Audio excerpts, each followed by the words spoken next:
Bom dia.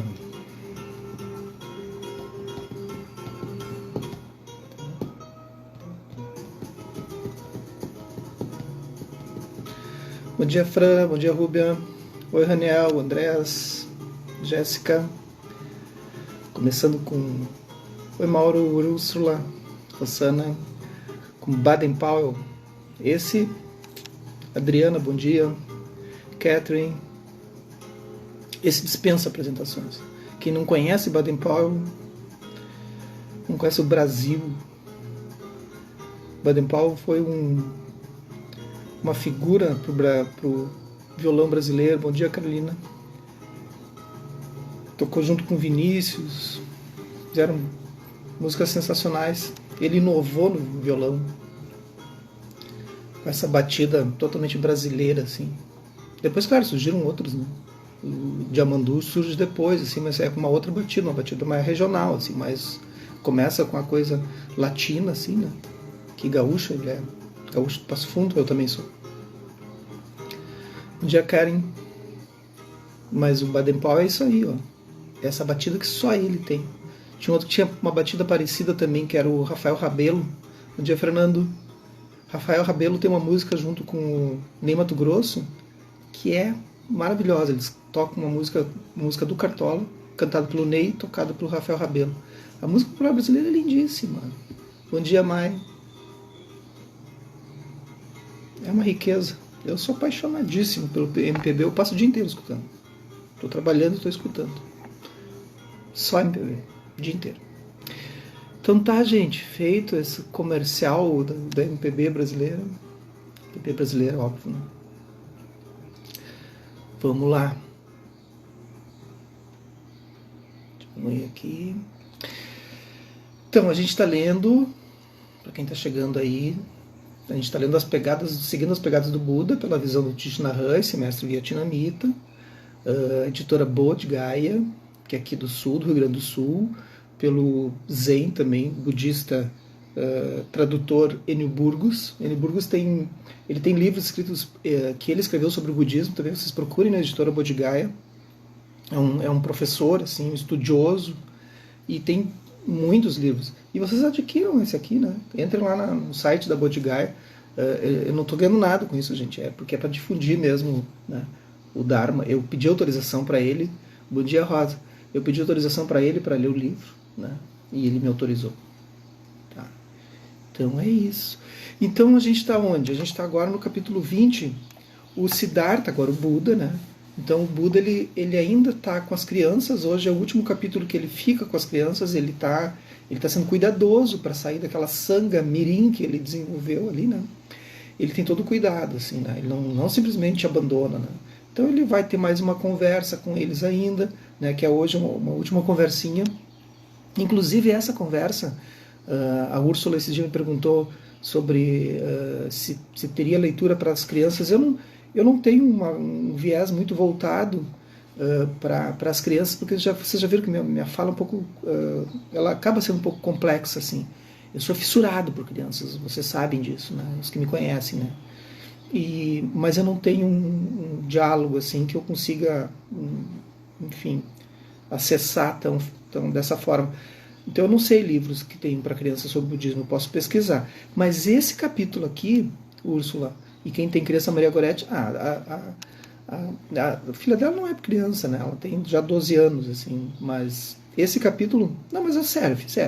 Esse capítulo ele vai falar sobre relações de amizade, assim, teve duas meninas que tiveram uma intrigazinha, assim, a Fran, né? A Fran, isso aí, né? Para os guri, eles tiveram uma intrigazinha, elas tiveram uma intriga e o Buda vai dar um panorama, assim, de como elas podem se olhar, né? Podem resolver essa birra entre elas, tá? Então eu desconheço livros que tem para criança, eu vou pesquisar, tá? Vou pesquisar e aí eu posso até indicar. Então a história vai ser O Cervo. Todos os dias o Buda banhava-se no rio Neranjara. Ele praticava meditação caminhando, Kinhin, lembra que eu falei Kinhin, tá? Kinhin significa caminhar costurando, né? É muito bom de fazer o Kinhin. O pessoal já fez aí comigo nas jornadas que eu fiz em Santa Catarina e com o Mauro, com a Fran, com a turma aí, aqui em Lajeado, com a Rúbia, a Carolina, a Úrsula já fez, né? Tem uma galera que já fez. Já fizemos o Kinhin, né? Muito bom. Ele praticava a meditação caminhando ao longo das margens do rio e das trilhas da pequena floresta, as quais seus próprios passos haviam criado. Então, as pessoas dizem às vezes, eu não tenho tempo para meditar. Todo o tempo tu está em estado de meditação. Tu pode sair do teu quarto para ir ao banheiro em Kinhin, em estado completo de meditação, de atenção plena, cada passo, sabe? Eu poderia ensinar vocês de alguma forma o Kinhin. Sentava para meditar na praia lateral ao fluxo do rio, ou embaixo da árvore bode, agora já é árvore bode, né? Enquanto centenas de pássaros chiureavam entre seus ramos. Havia realizado sua promessa e sabia que devia retornar a Kapilavastu, onde muitos aguardavam notícias de sua busca. Ele já começa a ficar apreensivo, né? Lembra que ele deixou o pessoal assim, família toda, e há 6 anos já, né? Que ele não vê ninguém. Havia os seus 5 primeiros companheiros. Eu pulei. Ele se lembrou igualmente do rei Bimbisara, na cidade de Rajagaha. Lembra daquele rei que encontrou ele na estrada e queria que ele fosse o monge dele próprio, assim, né, particular, e sentiu uma afinidade especial pelo jovem rei, desejando ir visitá-lo. Havia os seus 5 primeiros companheiros também, aqueles da automortificação, que viram seus discípulos a partir de agora. Sabia que cada um deles tinha a capacidade de alcançar rapidamente liberação e queria encontrá-los. Sem dúvida, ainda deviam estar morando pelas redondezas. Rio, céu, lua e estrelas, montanhas, florestas, cada ramo de grama e partícula de pó haviam sido transformadas pelo Buda. Sabia que ao longo dos anos como andarilho em busca do caminho não havia transcorrido em vão. De fato, graças às provações e privações, ele tinha o coração da iluminação. As sementes da iluminação existiam dentro de cada um. Os seres vivos não precisavam buscar a iluminação fora de si mesmo, pois toda a sabedoria e poder do universo já estavam presentes dentro deles. Essa foi a grande descoberta do Buda e a causa para todos se regozijarem. Então, aqui, essa frase pode ser uma frase super ingênua, assim, de dizer que, não sei se ingênua é a palavra, mas ela tem um significado. Os seres vivos, as sementes da iluminação, existiam dentro de cada um. Então ele está dizendo que nós temos o estado búdico dentro de nós, né? Então esse amor, ele está dentro de nós, né? Esse estado que ele atingiu. Isso pode ser ingênuo porque assim, tem linhas do budismo que são totalmente separadas em função dessa frase. Uma linha vai dizer assim, não, a gente ainda não tem o estado búdico, a gente precisa despertar esse estado, né? Então a gente tem que praticar, estudar, né? Outra linha vai dizer, não, basta apenas sentar em zazen e que tu vai atingir. Então, isso é bem confuso. As crianças vinham visitá-lo com frequência. O Buda estava feliz por ver que o caminho da liberação podia ser expresso simples e naturalmente. Mesmo crianças pobres do interior, que nunca haviam frequentado uma escola, entendiam seu ensinamento. Isso encorajava bastante. Um dia chegaram com uma cesta de tangerinas. Lembro que ontem eles comeram a tangerina de forma com a consciência plena, né? Um mindfulness eating, né? Elas queriam comê-las com plena consciência, de modo a praticarem aquela exata primeira lição que o Buda lhes havia dado. Sujata inclinou-se graciosamente para o Buda e então segurou a cesta diante dele. Ele juntou suas palmas como um botão de lótus e pegou uma tangerina. Sujata ofereceu a cesta para Swasti, que estava sentado ao lado do Buda. Ele também uniu as palmas e apanhou uma tangerina. Ofertou a cesta para cada criança, até que todos tivessem uma tangerina. Então, sentou-se e colocou suas palmas das mãos juntas antes de apanhar uma fruta para si mesma. Todas as crianças estavam em silêncio. Então agora eu vou ler como se estivesse lendo para as crianças, porque eu quero que depois vocês passem esse vídeo para as crianças, porque começa a historinha assim, do que estava acontecendo, certo? Eu vou evitar comentários, né? Eu sou muito metido, então tem que comentar tudo, não sei para quê, né? Então, tomou uma tangerina com a mão esquerda e olhou profundamente para ela. As crianças seguiram seu exemplo. Lentamente foi descascando sua tangerina e as crianças começaram a descascar as delas. Professor e crianças desfrutavam suas tangerinas com silenciosa consciência. Quando todos haviam acabado de comer, Buda recolheu as cascas. Tinham apreciado grandemente comer suas tangerinas com mente atenta junto com o Buda. E esse teve grande prazer em compartilhar tal prática com elas. As crianças visitavam o Buda aos finais da tarde. Ele mostrava a elas como sentar serenamente e seguir a respiração de modo a acalmar suas mentes quando estivessem tristes ou zangadas. Então, crianças, apenas olhem a respiração assim. Fiquem observando ela entrar, o ar sair. Tá? A mamãe e o papai vão ensinar vocês. Ele lhes ensinou a meditação caminhando para refrescar suas mentes e corpos. Ensinou-as a olhar profundamente para os outros e para suas próprias ações, a fim de serem capazes de ver, compreender e amar. As crianças compreenderam tudo o que ele tinha ensinado. Sujata é o nome da menina, amiguinha do Buda. Tá? Ficara sabendo que a roupa surrada do Gotama, do Buda, havia sido tirada do cemitério. O Buda não tinha nada para vestir. Aí uma pessoa tinha falecido, aí ele pegou e pediu emprestada aquela roupa, para a família. Tá? O pessoal sabe como é que foi. Era um pano que cobria o corpo de uma antiga serva, chamada Radha, que morrera de febre tifoide. Esse fato deu-lhe vontade de chorar. Então, ela e sua amiga Nandabala passaram o dia inteiro tecendo uma nova vestimenta, também em cor de tijolos, para o Buda. Quando foram entregar-lhe o manto, ele estava sentado sobre a mesma árvore bode. As meninas então esperaram bem quietas até ele emergir da sua meditação. O Buda estava meditando, elas foram lá levar um manto para ele. Assim que ganhou o presente, o Buda disse, muito feliz, eu precisava mesmo desse manto. E acrescentou, ainda que manteria a velha roupa para ter o que vestir, sempre que precisasse lavar o novo.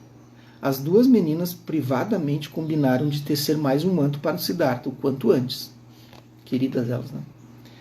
Certo dia, outra amiga de Sujata, Balagupta, de 12 anos, pediu ao Buda para falar sobre amizade. Exatamente no dia anterior, ela tivera uma discussão com a sua melhor amiga, Jatilika.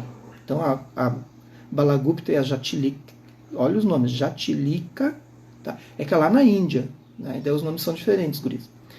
Por isso, não queria passar na casa dela quando fosse ver o Buda. Elas não queriam nem se ver, estavam brigadas.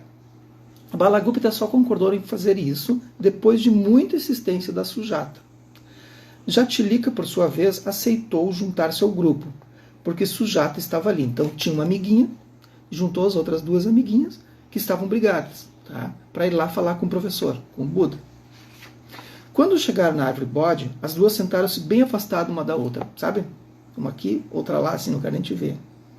O Buda falou às crianças sobre a amizade que havia entre um cervo, uma ave e um pequeno corvo de riacho, que essa ave pega, é um corvo, e uma tartaruga. Ele contou a elas que a história havia se passado há vários milhares de anos, quando numa vida prévia ele fora um cervo. As crianças olharam-se surpresa, mas ele explicou. Em vidas anteriores, nós todos já fomos terra, pedras, orvalho, vento, água e fogo. Temos sido musgo, capins, árvores, insetos, peixes, tartarugas, pássaros e mamíferos. Vi isto com toda clareza em minhas meditações. Assim, em uma certa vida fui um servo.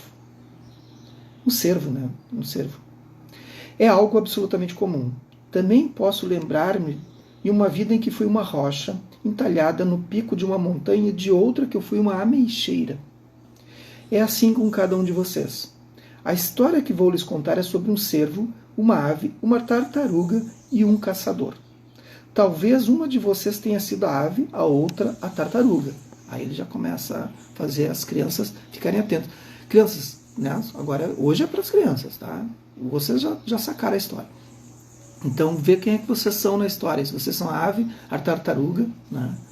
Ou até o caçador. Nós todos, ou o cervo, nós todos já vivemos em eras nas quais ainda não existiam seres humanos. ou mesmo pássaros e mamíferos sobre a terra. Havia somente plantas marinhas, árvores e vegetais cobrindo a superfície da terra. Naqueles tempos, podíamos ter sido pedras, sereno ou plantas. Depois disso, experimentamos vidas como pássaros ou todos os tipos de animais, e finalmente como seres humanos. Nesse momento, somos mais do que apenas seres humanos. Nós somos arroz, tangerinas, rios e ar. Vocês estão dando risada, né? Mas quando o professor, o Buda, está dizendo isso, ele está dizendo que quando a gente come a tangerina, a gente tem a tangerina na gente, a gente tem as propriedades, as coisas da tangerina, né? E a gente então é tangerina, a gente é arroz, a gente é aquele feijãozinho que vocês comem na hora que o pai e a mãe botam no prato, né? É isso, entendeu? Quando vocês, crianças, virem um arroz cultivado nas plantações de arroz, coco, tangerina e água, lembre-se de que nesta vida vocês dependem de muitos outros seres vivos para a sua própria existência. Então imagina, tem uma plantação de coisas assim, pense numa coisa que vocês gostam muito, assim, na fruta que vocês gostam muito, ou da coisa que vocês mais gostam. Ela foi plantada. Aí tem uns bichinhos lá na terra, as minhoquinhas, que elas vão lá criando adubo para essa plantinha crescer. Então a gente tem que respeitar as minhoquinhas. A gente respeita os outros bichinhos, as formiguinhas. Esses outros seres são partes de vocês. Se eles não existissem, a gente não teria o arroz. Se puderem chegar a isto, experimentarão a compreensão e o amor verdadeiros. Tá? Então, quero que vocês, quem pode ir para um campo, quem pode olhar para fora da janela, né, as crianças, olhem para as coisas assim, para a natureza, e vejam isso, vejam que vocês são parte da natureza. Embora a história que vou lhes contar tenha ocorrido vários milhares de anos atrás, ela poderia facilmente ter lugar neste exato momento. Ouçam atentamente e vejam se vocês têm ou não algo em comum com animais desta história. Então, iniciou a narrar seu conto. Naquele tempo, o Buda era um cervo que vivia na floresta. O cervo é tipo Bambi, vocês lembram da história do Bambi? Né? É tipo um Bambi. Que vivia na floresta onde se encontrava um límpido lago no qual ele gostava de matar sua sede. Uma tartaruga vivia naquelas águas, e uma ave morava nos galhos de um salgueiro próximo às margens. O cervo, a tartaruga e a árvore eram muito bons amigos. Certo dia, um caçador seguiu antigos rastros deixados pelo cervo, pelo Bambi, que o levaram até a beira do lago. Lá ele deixou uma armadilha, olha que maldade, feita com grossas cordas, antes de retornar à sua tenda nas cercanias da floresta. Mas o caçador precisava comer também, a gente tem que pensar isso, né, gente? No final da tarde, quando o cervo foi beber água, ficou preso na armadilha. Ele gritou e foi ouvido pelas duas amigas. A tartaruga rastejou para fora da água, e a ave deixou seu ninho num voo rasante. Elas discutiram sobre qual a melhor forma de ajudar seu amigo a livrar-se daquele apuro. Irmã tartaruga, as suas mandíbulas são afiadas e fortes. Você pode usá-las para morder e cortar estas cordas. Já eu encontrarei um meio de evitar que o caçador volte aqui. A ave então saiu voando apressada. A tartaruga começou a morder as cordas. O pássaro voou até a tenda do caçador e pousou, durante a noite toda, num ramo de mangueira, do lado da porta da entrada, a fim de esperá-lo. Então a ave ficou lá esperando, né, de butuca. Assim. Quando o dia clareou, o homem pegou um facão afiado e saiu porta fora. Assim que o viu, a ave se arremessou com toda a força direto no rosto dele, assim, deu um rasante. Assim. Machucado, o caçador ficou momentaneamente zonzo e retornou para sua tenda. Ele se deitou na cama para relaxar um pouco. Quando se ergueu, esperou uns instantes e então, ainda empunhando seu afiado facão, desta vez saiu pela porta dos fundos. Porém, a esperta ave já aguardava nos fundos, pousado num ramo de jaqueira. Novamente, ela se atirou no rosto do homem, acertando-o duramente. 2 vezes ferido, na face por aquela espécie de corvo fêmea, denominado pega, o caçador recuou, entrando na sua casa para repensar o que estaria acontecendo. Concluiu que aquele deveria ser um dia de má sorte, e talvez fosse melhor ficar dentro de casa até o outro dia. Na manhã seguinte, ele levantou cedo, pegou seu facão e, como precaução, cobriu o rosto com o chapéu antes de sair pela porta. Percebendo que não poderia mais atacá-lo, a ave disparou de volta à floresta para avisar seus amigos. Então a ave, o corvo, né, foi lá, voou até lá na tartaruga para avisar. O caçador está vindo. A tartaruga havia quase mascado até as últimas cordas. Porém, a última corda parecia tão dura quanto o aço. Será que ela vai conseguir? Vamos ver, vamos descobrir. Suas mandíbulas ficaram esfoladas e sangravam pelo fato dela mastigar sem parar por 2 noites e 1 dia. Olha que baita amiga, né? Mesmo assim, ela não parou. Foi quando o caçador apareceu. Amedrontado, o cervo deu um poderoso coice que rompeu a última corda. Então o Bambi deu um coice assim, né? Livrando finalmente, e fugiu. Então ele saiu correndo pela floresta. A ave voou para o seu salgueiro. A tartaruga, porém, estava tão exausta, devido aos seus esforços, que não podia nem se mexer. O caçador ficou muito bravo ao ver o cervo escapar. Apanhou a tartaruga, enfiou-a dentro de uma sacola de couro e a deixou pendurada no ramo de salgueiro. Olha a coitadinha dela. Então, seguiu pelo caminho em busca de sua presa. Ele saiu atrás do cervo, do Bambi, que tinha fugido. O cervo tinha parado para esconder-se atrás de alguns arbustos, e assim viu a situação da tartaruga. Minhas 2 amigas arriscaram suas vidas por mim, pensou. Agora é hora de eu fazer o mesmo por elas. Assim ele se colocou bem à vista do caçador, fingiu mancar como se estivesse muito cansado, né? Estava se fazendo. Então mudou de direção e mancou enfraquecido por aquele novo caminho. Está quase no fim, crianças. Aguarda, quase no fim.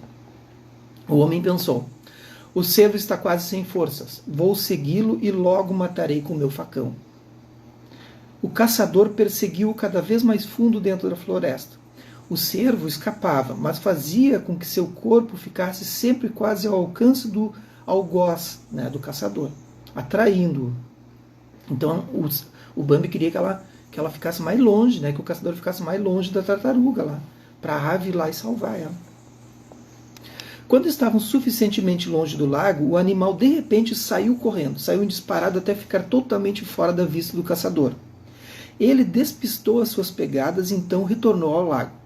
Usou seus chifres para retirar a sacola de couro do ramo da árvore e libertou a tartaruga, porque a ave estava lá tentando e não conseguiu. Nessa hora, a ave juntou-se aos seus 2 amigos. Vocês 2, hoje, salvaram-me da morte certa nas mãos do caçador, disse o cervo. Temo que ele retorne aqui muito depressa. Ave, voe para um lugar seguro na floresta. Irmã tartaruga, rasteje de volta para a água e esconda-se. Eu correrei para a floresta. Quando o caçador voltou ao lago, sobre a grama, encontrou a sua sacola de couro vazia. Que bom, né? Frustrado, ele recolheu e, ainda empunhando o seu facão, foi para casa. As crianças ouviram o conto com os olhos arregalados. Quando o Buda descreveu o modo como as mandíbulas da tartaruga haviam se esfolado e sangrado quando ela mordeu as cordas a fim de salvar seu amigo, Rupak e Subhash quase choraram. Rupak e Subhash são os amiguinhos do Buda. O Buda perguntou-lhes: o que vocês acham, crianças?